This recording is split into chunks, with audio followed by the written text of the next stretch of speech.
Pia imekuwa ni siku ya furaha ambao tumekuja pamoja ili tuweze kutangaziwa rasmi kwamba tumepokea askofu mteule wa kuchukua hatamu kutoka kwangu aendeleze jimbo la Kitui, ambaye tuko naye hapa, Askofu John Mwandi, ambaye amekuwa ni msaidizi wangu kwa njia ya kipekee Vicar General, na ndiye atakuwa anachukulia hatamu za uongozi kwa miezi 2 au 3 ijayo. Tumshike mkono, ni furaha kubwa kwa jimbo, kwa nchi yote. Nashukuru Baba Mtakatifu kwa kumchagua.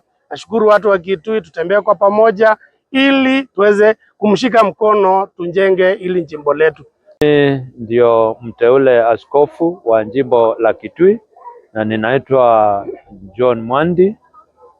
Nimekuwa Vicar General hapa Kitui. Nimeteuliwa leo kwa kuwa askofu wa Kitui na ninashukuru kwa Baba Mtakatifu kwa kazi ambao aliweza kufanya kuniteua kuwa askofu.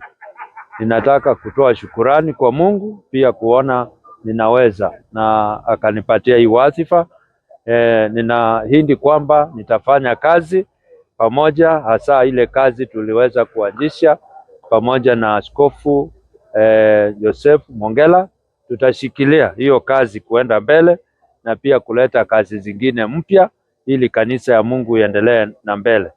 Nitafanya kazi na watu wote ambao wako katika hii jimbo la Kitui na kwingine ili tushikane mkono pamoja, kazi ya Mungu iweze kuenda mbele.